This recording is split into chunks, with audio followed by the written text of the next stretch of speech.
الحمد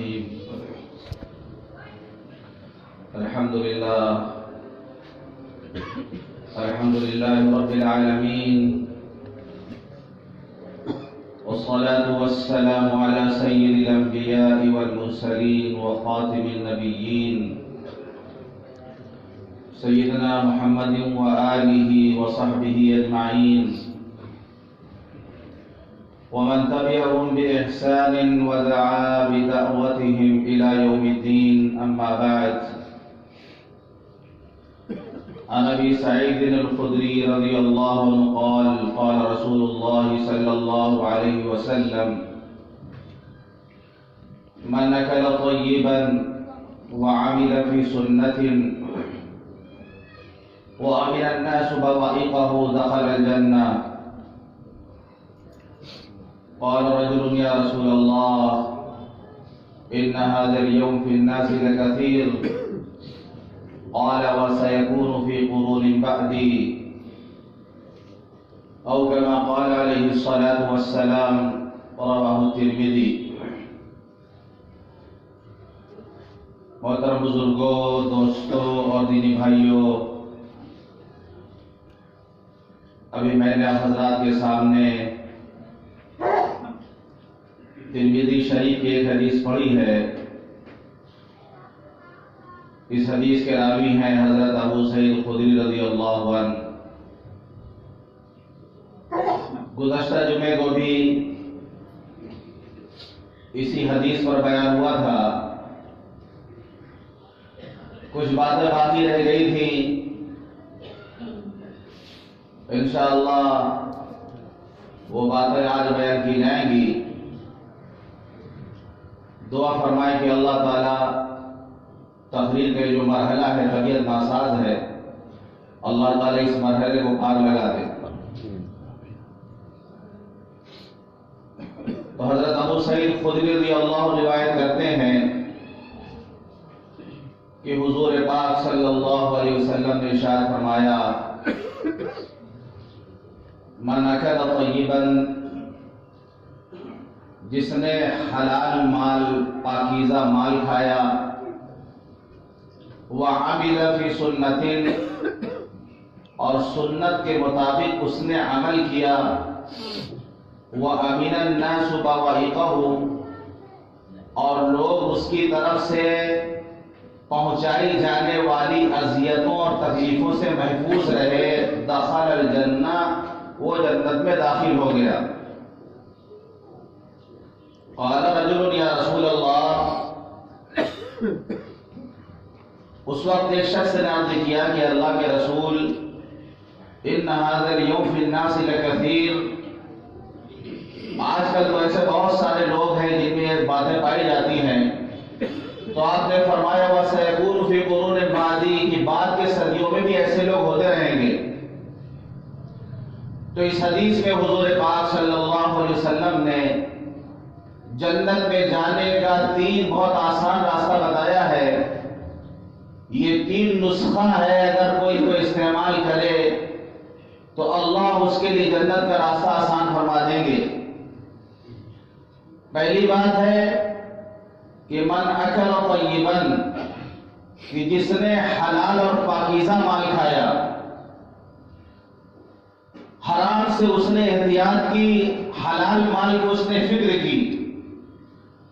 جیسے کہ خیر القرون میں حضور پاک صلی اللہ علیہ وسلم کو جو زمانہ تھا، یا صحابہ کا جو دور تھا، تابعین کا جو دور تھا، تابعین کا جو دور تھا، لوگ حلال کا بہت اہتمام فرماتے تھے اور حرام سے بہت اجتناب فرماتے، تو اس کی بہت فکر کرتے تھے. خود ہم سب کے آقا جناب محمد رسول اللہ صلی اللہ علیہ وسلم کا حال یہ تھا کہ آپ نے ارشاد فرمایا کہ ان اللہ طیب لا یقبل الا طیبا، کہ اللہ خود پاک ہے اور پاک مال کو قبول کرتا ہے. آپ نے فرمایا اور عمل آپ نے کر کے دکھایا. کتابوں میں آتا ہے کہ ایک مرتبہ حضور پاک صلی اللہ علیہ وسلم کے گھر میں ایک کھجور پڑی ہوئی تھی. وہ کھجور کہیں ضائع نہ ہو جائے، آپ نے اس کو اٹھا کے کھا لیا. کھانے کو تو آپ نے کھا لیا، ظاہر سی بات ہے اس وقت تو فاقے کا دور تھا، کئی کئی دن تک کھانے کچھ نہیں ملتا تھا، کھجور پر گزارا ہوتا تھا، پانی پر گزارا ہوتا تھا. تو کھجور پڑی ہوئی تھی گھر میں، حضور پاک صلی اللہ علیہ وسلم گھر میں پڑی ہوئی تھی، تو کھجور آپ نے اٹھا کے کھا لی. کھانے کو تو آپ نے کھا لیا، لیکن ساری رات بے چینی سے کروڑ بدلتے رہے. تو جن زوجہ محترمہ کے یہاں کا قیام تھا، انہوں نے عرض کہ اللہ کے رسول آپ اتنے بے چین کیوں ہیں؟ تو حضور پاک صلی اللہ علیہ وسلم فرمایا گھر میں کھجور پڑی ہوئی تھی، وہ میں نے اٹھا کے کھا لی، مجھے شبہ ہو رہا کہیں صدقے کھجور نہ ہو. جبکہ نیت یہ تھی آپ کی کہ نعمت ضائع نہ ہو جائے، کہیں نعمت کی ناقدری کہیں نہ ہو جائے، اس لیے آپ نے اس کو کھا لیا. لیکن بعد میں فکر پیدا ہوئی کہ حضور پاک صلی اللہ علیہ وسلم کے گھر میں صدقے کا مال رکھا رہتا تھا، کہیں وہ کھجور صدقے کی تو نہیں ہے، کیونکہ صدقہ حضور پاک صلی اللہ علیہ وسلم اور آپ کے اہل بیت کے لیے، آپ کے خاندان کے لیے حلال نہیں ہے.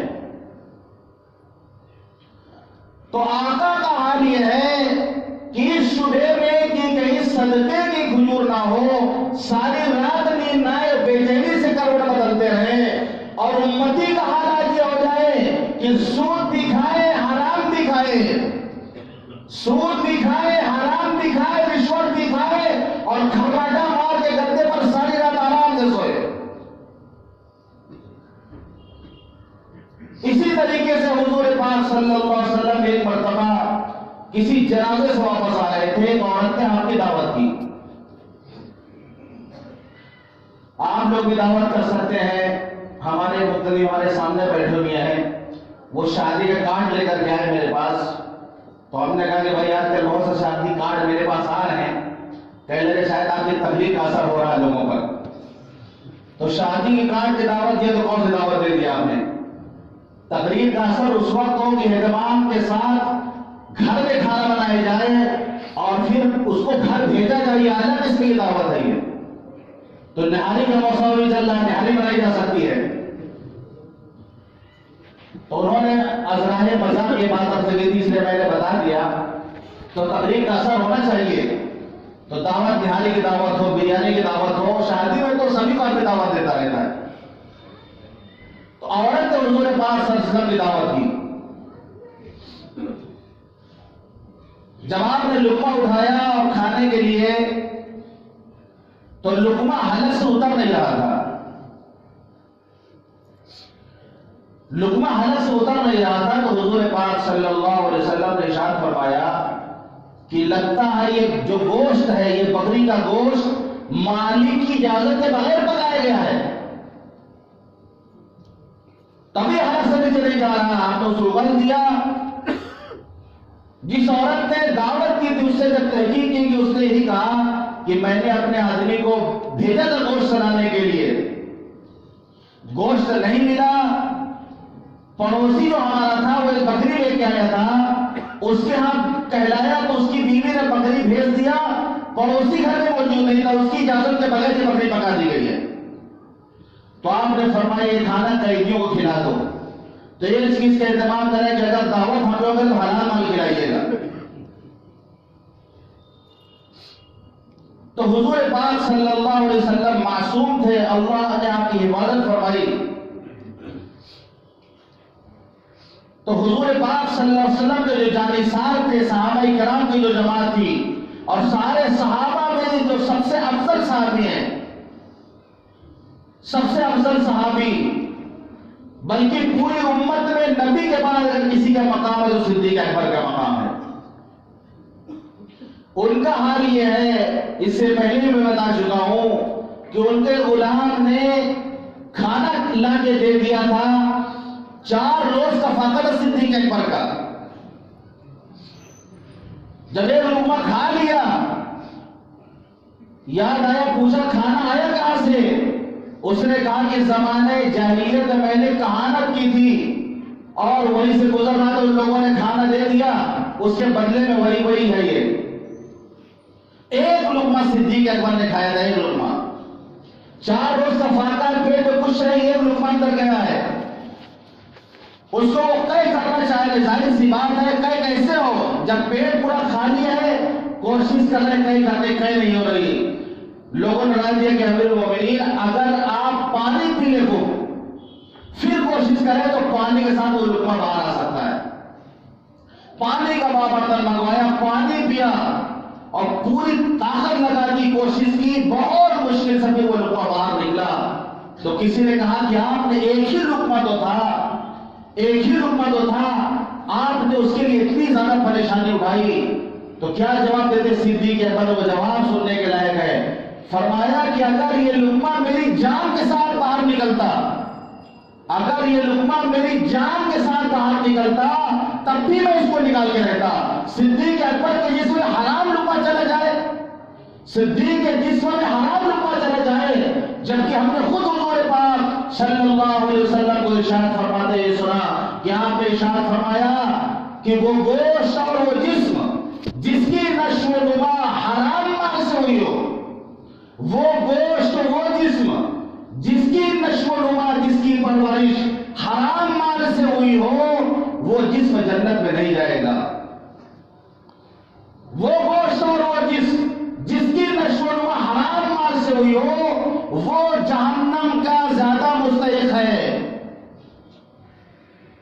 ہم سوچتے ہیں کہ ہم اپنی اولاد کو حرام کھلا کھلا کر کے جو ہے پرورش کریں، سود کا پیسہ کھلا کھلا کے ان کو جواب کریں اور یہ امید لگائیں کہ بہت بڑا ہو کر لوگوں کا خیرخواہ بنے گا، یہ دین کا کام کرے گا، یہ عالم بنے گا، یہ مفتی بنے گا۔ ظاہر دھوکہ ہو سکتا ہے، وہ اپنا ظاہر بدل سکتا ہے کہ پینٹ شرٹ ہو سکتا ہے وہ جبہ پگڑی میں آ جائے، ہو سکتا ہے کہ وہ کرتا پیجامہ ٹوپی میں آ جائے، لیکن اس کا جو باطن وہ باطن گندا ہی اس کا رہے گا۔ شکل اس کی بدل جائے گی ظاہر کی، لیکن اندر کی فطرت اس کی بدل نہیں سکتی۔ وہ امت کو دھوکہ دے گا، وہ امت کو ٹھگے گا، وہ امت کو ورگلائے گا، وہ امت کو بہکائے گا، کیونکہ حرام مال جب اندر جائے گا وہ اپنا کام کرے گا اندر جا کر۔ درخت ہم لگائے ببول کا اور امید لگائے کہ اس سے آم نکلے گا، کھیتی ہم کریں گیہوں کی اور سوچیں کہ اس سے جنم اگے گا، ایسا نہیں ہوتا ہے۔ اپنے اولاد کو ہم بنائے حرام مال کھلا کے اندر اور جو ہے یہ دعا کریں گے یہ امت کا مصلح بنے گا، اپنے وقت کا وہ مصلح نہیں مفسد بنے گا، فساد برپا کرنے والا بنے گا۔ وہ سود کی ساری رقم اولاد پہ لگا دی، اولاد جوان ہو کر سب بے سود ہو گئی، سب بیکار ہو گئی۔ تو یہ بہت فکر کرنے کی چیز ہے۔ لوگ عام طور پہ اپنے اولاد کو کھلا رہے ہیں، حرام کھلا رہے ہیں، جو آگا کھلا رہے ہیں، جو احتیاط ہونی چاہیے وہ احتیاط نہیں برت رہے ہیں۔ ظاہر سی بات ہے وہ لڑکا جب جوان ہوگا، بڑا ہوگا، تو جو آپ نے اس کو کھلایا ہے، جو مال کھا کو پلا بڑھا ہے، وہ مال کو اپنا اثر دکھائے گا۔ جیسے کہ پچھلے دنوں کے ایک بزرگ کا قول میں نے ذکر کیا تھا کہ امام غزالی رحمۃ اللہ علیہ اپنی مشہور کتاب احیاء العلوم میں حضرت سہل بن عبداللہ تستری رحمۃ اللہ علیہ کے قول نقل کیا ہے کہ من اکل الحرام اصب جوارحہ شام وعلم ما لم يعلم، کہ جس نے حرام کھایا اس کے اعضاء و جوارح اس کی نافرمانی کریں گے۔ وہ اچھا کام ہاتھ سے کرنا چاہے گا، ہاتھ کرے گی نہیں اس کے، وہ پیر سے اچھا کام کرنا چاہے گا، خیر کے کام کے لیے قدم آگے نہیں بڑھیں گے اس کے۔ حرام کھایا تو اس کے اعضاء و جوارح اس کی نافرمانی کریں گے، چاہے وہ چاہے یا نہ چاہے، جانے یا نہ جانے، لیکن اگر وہ حرام کھایا ہے تو اس کے اعضاء و جوارح اس کی نافرمانی کریں گے۔ ومن كان عقله حلالا ومن كان عقله حلالا اطاعته جوارحه ووفق للخيرات، اور جس کی غذا حلال ہوگی، جو حلال کھائے گا اس کے اعضاء و جوارح اس کی اطاعت اور فرما برداری کریں گے، اس کو خیر کے کاموں کی توفیق ملے گی۔ ووفق للخيرات، خیر کے کاموں کو اس کی توفیق ملے گی، یہ حلال کھانے کا اثر ہوگا۔ تو حرام کا اثر یہ ہے کہ وہ عبادت کرنا چاہے گا نہیں کر پائے گا. حلال کا یہ اثر ہوگا کہ عبادت کے لیے اس کے اعضاء و جوارح اس کے ساتھ دیں گے. ایک بزرگ فرماتے ہیں کہ اگر کبھی کوئی نوجوان سدھر جاتا ہے، سدھر کر کبھی پارٹی بدل لیا، جماعت میں چلا گیا، کوئی اچھے کام میں لگ گیا، کبھی کبھی اصلاح ہو جاتی ہے، تو ایک نوجوان گڑبڑ ہوتا ہے، غلط کام کرتا ہے، ایک وقت آتا ہے وہ سدھر جاتا ہے، جماعت میں نکل گیا، مدرسے میں چلا گیا، مسجد میں آنے لگا، نماز کی پابندی کرنے لگا، تو شیطان کا جو علاقہ ہوتا ہے، جو شیطانوں کا جو جب گھٹا تو کھلبلی میں جاتی ہے. وہ جیسا بھی کوئی بہت بڑا نیتا پارٹی میں بدل دے تو ہنگامہ مچ جاتا ہے میڈیا میں پورے. تو یہ نوجوان پارٹی بدل کے ادھر چلا گیا، سارے شیطان پریشان ہو جاتے ہیں کہ ہم لوگوں نے اتنی کوشش کی، یہ تو پارٹی بدل کے دوسری پارٹی میں چلا گیا. تو ابلیس کہتا ہے گھبراؤ نہیں. جو گروپ ہڑتال سب سے بڑا جو ابلیس ہے وہ کہتا ہے گھبراؤ نہیں، دیکھو کہ اس کی غذا کیا ہے. اگر اس کی غذا حرام ہے تو پھر مطمئن پریشان ہونے کی ضرورت نہیں ہے. ایک وقت آئے گا پھر پلٹ کے واپس یہ آئے گا. یہ وقتی طور پر مسجد میں گیا ہے، یہ وقتی طور پہ جماعت میں گیا ہے، یہ وقتی طور پر مدرسے میں گیا ہے. اگر حرام کھا رہا ہے، اگر حرام کھا رہا ہے، ایک وقت آئے گا پلٹ کے پھر وہیں پر آئے گا. تو اگر اس کا کھانا پینا دیکھ لو کیسا ہے، اگر حرام کھا پی رہا تو پھر بستر بچھا کو چادر تان کے آرام سے سو جاؤ، کوئی ٹینشن لینے کی ضرورت نہیں، واپس پھر آئے گا. تو یہ تاثیر ہے حرام اور حلال میں. جب آدمی حرام مال کھاتا ہے تو 4 طرح کا نقصان اس کو ہوتا ہے. نمبر 1، دل کا نور چلا جاتا ہے. دل کے اندر جو نور ہونا چاہیے ایمان کا، وہ نور چلا جاتا ہے دل کے اندر سے. دل تاریک ہو جاتا ہے، اندھیرا ہو جاتا ہے. اس کو پھر حرام کھائے، سود کھائے، رشوت کھائے، کوئی فرق نہیں پڑتا. لیکن اگر جو ہے احتیاط کرنے والا ہو، پرہیز کرنے والا ہو، جیسا حضرت عمر فاروق رضی اللہ عنہ نے صرف ایک گھونٹ دودھ پیا اور غلام سے پوچھا کہاں سے دودھ لے کے آئے، کہنے لگا کہ سرکار کے جو کھجور چل رہے تھے لوگ سب دورے تو ہم بھی وہی دودھ لے کے چلے آئے ہیں. صدقے کا دودھ پلاتے ہوئے حضرت عمر فاروق رضی اللہ عنہ کو، لیکن پتہ چل گیا ٹیسٹ. جیسے آج کل ماحول میں فلٹر پانی پیے گا، جو فلٹر پانی پیتا ہے وہ پتہ کر لے گا یہ فلٹر نہیں ہے. بہت آسان سمجھ لیا. ابھی تو دکان جو کھل گئی، گھر گھر جو ہے لوگ فلٹر پانی پی رہے ہیں. تو جو لوگ فلٹر پانی پینے کے عادی ہو گئے ہیں، تو اگر ان کو فلٹر پانی نہیں ملے گا، دوسرا پانی وہ جان جائیں گے کہ یہ فلٹر ہے کہ نہیں ہے. کسی کے گھر پہ جا کے فلٹر ملے گا، فوراً پوچھے گا فلٹر پانی آپ نے پلایا رہتا ہے، کیونکہ وہ عادی ہو چکا اس چیز کا، وہ عادی ہو چکا ہے. اسی طرح صحابہ کرام حلال کھانے کے عادی تھے. حرام کا شبے کا مال آتا تھا تو لذت پتہ چل جاتا تھا، فرق پتہ چل جاتا تھا کہ یہ ملاوٹ والا مال ہے. تو دل کا نور چلا جاتا حرام کھانے سے.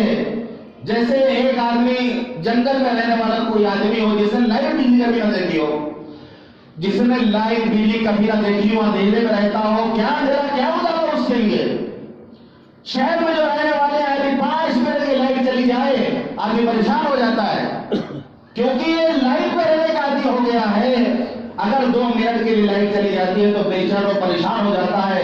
اور جو جنگل میں بیچارہ اندھیرے میں پڑا ہوا ہے، لائٹ رہے نہ رہے، اندھیرا ہے کہ اجالا، اس کو گھبراہٹ نہیں ہوگی.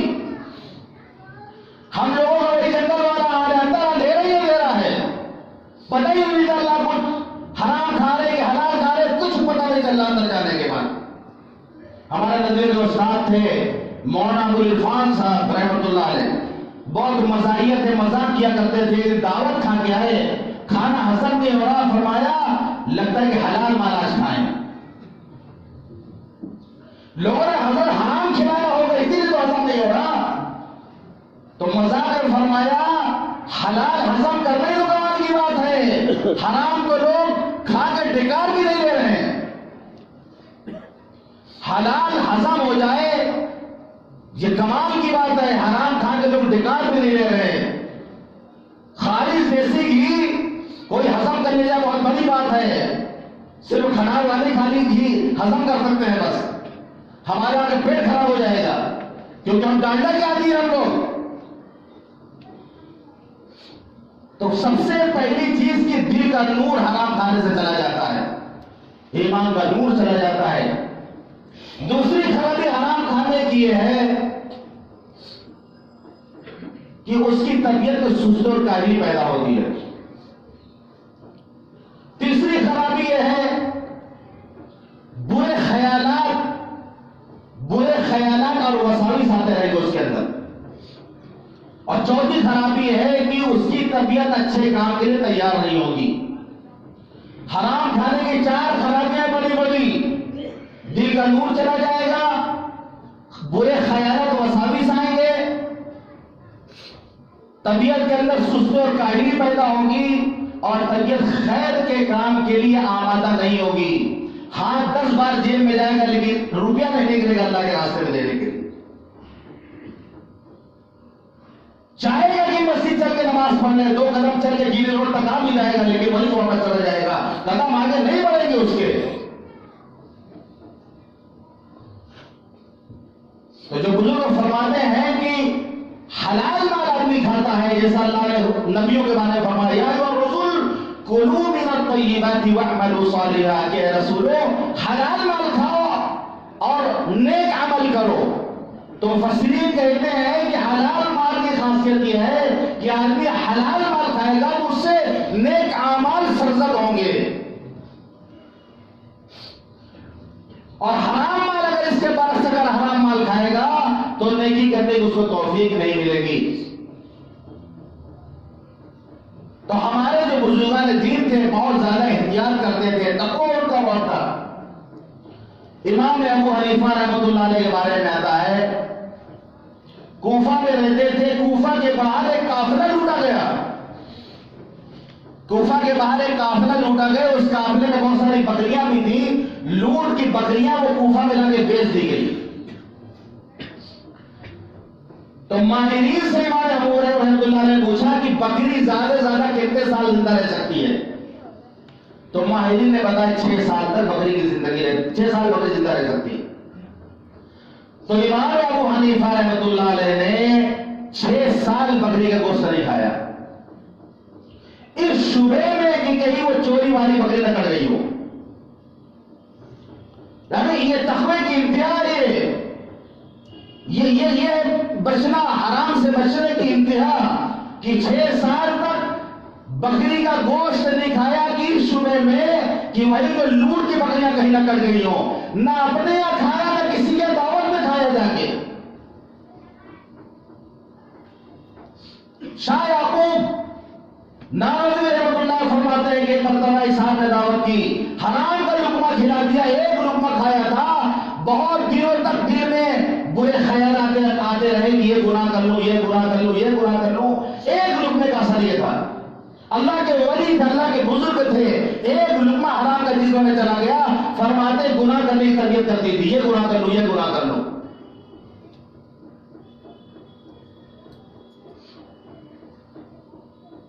سہارنپور میں گھاس چھیلنے والے تھے, بہت بزرگ آدمی تھے, وہ گھاس چھیلا کرتے تھے, دن بھر گھاس چھیلتے تھے اور اس کو جو ہے پھر بیچ دیتے تھے. وہی ان کا جو ہے گزارے کا ذریعہ تھا. 4 پیسے گھاس بکتی تھی,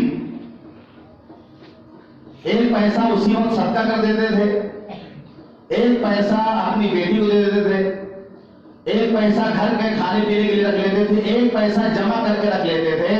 وہ جمع کیا وہ پیسہ جو اکٹھا ہو جاتا سال میں بزرگان دین کی دعوت کرتے تھے. تو ہم میں سے اگر یہ کوشش کر لے کہ اپنی کمائی میں گلک بنا لے, گلک میں جو ہے پیسہ ڈالتا ہے, سال میں ایک بار تو علماء کی دعوت کر دیا کرے, نہیں بگڑے گا. یہ بہت آسان طریقہ بتا رہا ہوں. یہ محبت کی بات ہے. تو اکابرین کی دعوت کرنے کے لیے وہ گھاس چھیلتے تھے اور ایک محبت کا یہ عالم تھا کہ جو علماء تھے وہ ان کی دعوت کا انتظار کیا کرتے تھے، جیسے کہ ہمارے یہاں کے لوگ سرکاری افطار پارٹی کا انتظار کرتے ہیں کہ کب جو ہے کربلا میدان میں پارٹی ہوگی، افطار پارٹی کو جانا جا کر کے۔ علماء انتظار کیا کرتے تھے ان کی دعوت کا۔ اب ایک ایک پیسہ بچا کر کے وہ شام میں جو گھٹا ہوتا تھا، کتنا پیسہ بچتا رہا ہوگا۔ جو پیسہ بچتا تھا چاول اور گڑ اکٹھا کر کے وہ میٹھا بھات ڈال لیا جاتا تھا، اور حصے میں سب کے تھوڑا تھوڑا سا حصے میں تبرک کے طور پہ آتا تھا، سب اس کو کھا لیتے تھے۔ تو بزرگان دین فرماتے ہیں کہ ان کے اخلاص کی جو برکت تھی، ان کی محبت کی جو برکت تھی، وہ ایک لقمہ ہم لوگ کھاتے تھے، بہت دنوں تک اس کی نورانیت اپنے قلب کے اندر محسوس کرتے تھے۔ یعنی اخلاص بھی ہونا چاہیے دعوت میں، محبت بھی ہونا چاہیے دعوت میں، تو کتنے مخلص رہے ہوں گے۔ جبکہ معمولی کام تھا، گھاس چھیلنے کا کام تھا، لیکن علماء کی محبت بھی تھی، دعوت بھی کرتے تھے، علماء بھی ان سے محبت کرتے تھے تو ان کی دعوت کا ساتھ انتظار کرتے تھے۔ تو حلال لقمہ جب جاتا ہے تو طاعت اور عبادت کی توفیق ملتی ہے، ووفق للخیرات، بھلائی کو اس کو توفیق ملتی ہے۔ مفتی مظفر حسین کاندھلوی رحمۃ اللہ علیہ ایک مرتبہ گئے، ایک مسجد دیہات میں گئے، دعوت تبلیغ کیا کرتے تھے گاؤں گاؤں گھوم کر کے۔ ایک مسجد میں گئے، شام ہو گئی، وہیں پر آرام کرنے کے لیے رک گئے۔ مغرب کی نماز کے بعد ایک گاؤں کے ایک آدمی دیکھا کوئی بزرگ مسجد میں لیٹے ہیں، پتہ نہیں کھانا کھایا کہ نہیں کھایا انہوں نے۔ ہم نے دیکھا بزرگوں کے یہاں اس کا بڑا اہتمام ہوتا تھا۔ ندوے میں جب ہم لوگ پڑھتے تھے، ایک مرتبہ عشاء کے بعد مسجد لگی تھی حضرت مولانا سید ابو الحسن علی ندوی رحمۃ اللہ علیہ کی، ہم لوگ سب بیٹھے تھے۔ ایک جھولا لے کر کے ایک دیہاتی بیچارہ بوڑھا بیٹھا ہوا تھا۔ سب سے پہلے مولانا اس سے سوال کیا کہ آپ نے کھانا کھایا؟ اس نے کہا نہیں، کھانا نہیں کھایا۔ تو فرمایا خادم کو بولا کہ اس کو پہلے کھانا کھلاؤ۔ تو میں نے دیکھا بزرگوں کے ہاں، میں نے دیکھا ایک بزرگ کیا میری حاضری میں چھوٹا سا تھا اس وقت، 3 بجے میں گئے دوپہر میں، 3 بجے، اور بغیر کھائے پہنچ گیا میں۔ انہوں نے مجھ سے پہلا سوال یہ کھانا کھا کے آئے ہوئے رہی؟ ہم نے کہا کہ حضرت کھانا کھا کے تو نہیں آئے۔ فرمایا ایک اصول یاد رکھنا، یہ اصول سن لیجیے آپ لوگ بھی، ایک اصول یاد رکھنا، پہلی نصیحت انہوں نے کی، کسی کے یہاں جاؤ تو ایسے وقت میں چلے جاؤ، پہنچ جاؤ جس وقت ان کے کھانے کا وقت ہے، تاکہ تم کو کھانے میں شریک کر لیں وہ لوگ۔ اس وقت نہیں پہنچ رہے ہو، اگر بعد میں پہنچ رہے ہو تو پھر کھانا کھا کے جاؤ، تاکہ ان کو تکلیف، ان کو زحمت نہ ہو۔ پھر خالص ہوگا جو گھر میں کچھ ہے کھانے کے لیے، تو دال اور بھات جو ہے بچا ہوا تھا گھر میں، وہ ایک پلیٹ میں رکھ کے آئے تو ہم لوگوں نے اس کو کھایا۔ تو یہ اصول ہوتا ہے بزرگوں کا کہ پہلے سوال یہ آپ نے کھانا کھایا یا نہیں کھایا۔ کوئی مخلص مقتدی تھا بیچارہ، دیکھا کوئی مسافر مسجد میں اللہ والا کوئی بیٹھا ہے، پتہ نہیں کھانا کھایا کہ نہیں کھایا، گھر گیا، 3 روٹیاں لا کے اس نے دیا، حضرت نے روٹی کھائی اور سو گئے۔ دوسرے دن پھر اسی مسجد میں قیام ہو گیا، دوسرے دن پھر وہ دیکھا کہ مسافر ابھی گئے نہیں ہیں، تو 2 روٹیاں لے کے آگے لا کے دیا، پھر انہوں نے کھایا، پھر رک گئے۔ تیسرے دن اس آدمی نے دیکھا کہ مسافر ابھی گیا نہیں، 1 روٹی لے کے آیا، فرمایا کہ حضرت آج آپ چلے جائیں یہاں سے، میرے گھر میں 3 فرد ہے، میں ہوں، میری بیوی ہے، میرا بچہ۔ پہلے دن تینوں کا حصے کی روٹی میں لے کے چلا آیا، میں غریب آدمی ہوں، مزدور آدمی ہوں، 3 روٹیاں گھر میں پکی تھی، تینوں کا حصہ لے کے میں نے آپ کے سامنے پیش کر دیا۔ دوسرے دن بچے کی حالت بھوک سے خراب ہو گئی، تو میں نے اس کے حصے کی روٹی اس کو دی تھی، اپنا اور اپنی بیوی کا حصہ آپ کے پاس لے کے چلا آیا۔ آج بیوی کی بھی حالت خراب ہو گئی بھوک سے، تو اس کے جو حصہ اس کو دے دیا، اپنے حصے کی روٹی لے کے آیا ہوں، کل میرا کیا حال ہوگا میں نہیں بتا سکتا، اس لیے آپ چلے جائیں۔ تو حضرت نے فرمایا کہ میں 2 دن سے یہاں پہ جو قیام کر رہا ہوں، تو میں نے کئی مرتبہ حضور پاک صلی اللہ علیہ وسلم کی خان میں زیارت فرمائی، اس لیے میں یہاں پہ ٹھہر گیا۔ کہ میں وہ روٹی کھانے کے بعد حضور پاک صلی اللہ علیہ وسلم کے خان میں زیارت کرتا ہوں. کتنا حلال لقمہ کھلایا وہ اس دیہاتی نے کہ وہ اللہ والے آگے نہیں بڑھ رہے ہیں.